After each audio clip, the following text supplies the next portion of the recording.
Assalamu alaikum. In this video, how to undo selection in Photopea. Let's get started. First of all, open your document, then and select magic wand, quick selection, object selection as your wish.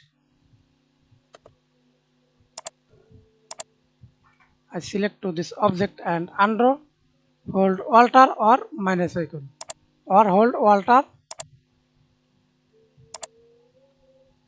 and again undo back, press Ctrl Z, hold Alt. OK. Or deselect, go to select tab, deselect. That's it. Thanks for watching video. Please subscribe to my channel, like, comment, share.